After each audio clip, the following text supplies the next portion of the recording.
Hi, everybody. I'm Frank Marzullo here at WCPO 9. You know, here in downtown Cincinnati, data centers, not a concern really in the city proper, but all across the area. It has been a hot topic over the last several months, including in Butler County, where this week those in Trenton are holding public hearings for Madison Township and St. Clair Township to possibly approve data centers going into there. They're talking upwards of $5 million for each township from Amazon with these data center constructions, but a lot of residents have concerns.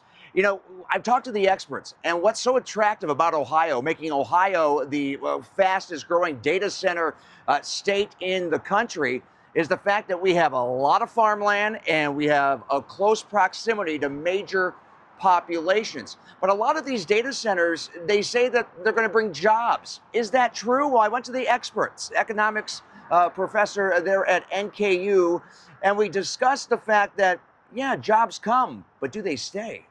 But when the building stops, are those jobs there still? Data centers are very capital intensive, particularly during the construction phase. They don't tend to be job intensive on the back end. It's not that they don't create jobs, they do. And the jobs they do create tend to be higher paying jobs, but they don't create as many as you might expect given the square footage of land that it's being used by the data center. Now, the data center topic, it is front and center on politics right now, especially with the midterms coming up. The Senate race with John Husted and Sherrod Brown a lot closer than analysts originally thought due to the data center topic.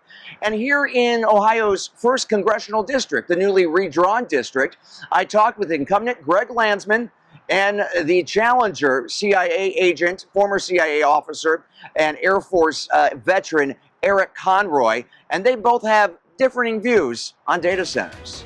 Are you on the side that, yes, we need to figure out how to make this work, but we should not be paying for the electric and water? Correct. What our towns need is the federal government to come in and say, this is going to stop. If they're going to come in, they're going to pay for everything. They're not going to pollute. You're going to have a say. They're going to treat workers well. They're going to pay them well. And they're going to do everything above board, all of it public. So you want regulations for them, basically? Yeah, there needs to be a national framework, and I've been leading on this. While you're not giving complete regulations, they should be paying for their electric. They should be paying for their water. They should definitely be making an attempt to pay for the majority of the expenses. And I think it's also important that we keep an open mind to the topic as well. We do need to keep up with China in the AI race. And secondly, there are some tax incentives for local communities to having the data center there. But at the end of the day, I think it's a local issue. If somebody wants it in their community, if a community decides they want it, I'll support them and vice versa.